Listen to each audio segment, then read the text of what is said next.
Que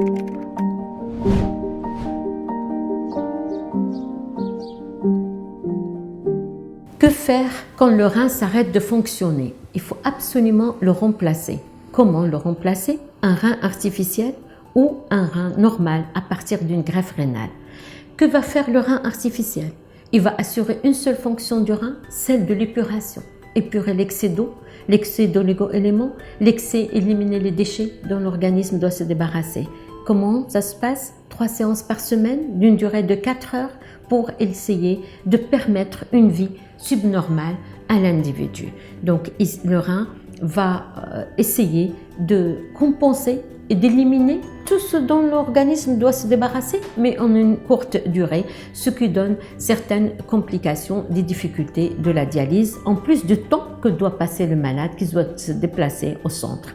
La dialyse se fait soit au centre, soit à domicile, mais essentiellement dialyse dans un centre. Là, à côté de l'hémodialyse, existe la dialyse péritonéale. On utilise le péritoine naturel pour donc assurer cette épuration. Quand le malade est traité en dialyse, il a besoin d'un traitement supplémentaire qui va compenser le manque de sécrétion d'érythropoïétine. Donc on donne de l'érythropoïétine pour combattre l'anémie et permettre au cœur de travailler correctement, à l'ensemble de l'organisme et à l'individu de se déplacer, de vivre correctement. On va donner de la vitamine D, du calcium pour essayer de maintenir la structure osseuse correctement et permettre à l'individu de bouger, de marcher, de se déplacer, de faire une activité sportive sans avoir de problème. De l'autre côté, il y a toutes les maladies qu'on peut attraper au cours de la dialyse. Il faut assurer une bonne vaccination, notamment contre l'hépatite virale B.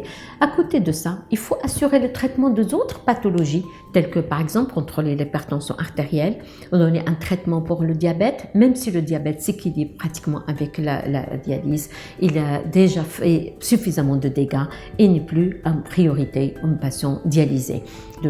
Même pour les autres pathologies, par exemple les maladies générales, où il faudrait assurer un minimum donc, de traitement. La dialyse permet la survie, mais la qualité de vie est meilleure avec la greffe. La greffe se fait à partir d'un don d'un sujet vivant ou d'un sujet en état de mort encéphalique. Cette greffe, quand il est possible, permet à l'individu de récupérer une qualité de vie, d'avoir un minimum de complications que la dialyse et surtout d'essayer de continuer sa vie correctement, travailler, avoir une activité sociétale, professionnelle, etc.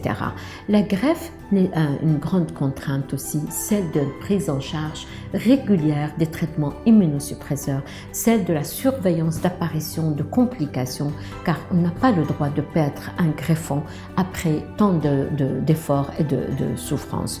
La greffe et la dialyse doivent aller ensemble pour permettre la survie des patients arrivés au stade final de la dialyse. On ne peut pas faire que de la dialyse sans développer la greffe rénale. Et la greffe vient de donneurs, que ce soit les donneurs apparentés familiaux ou les donneurs après la mort donc encéphalique.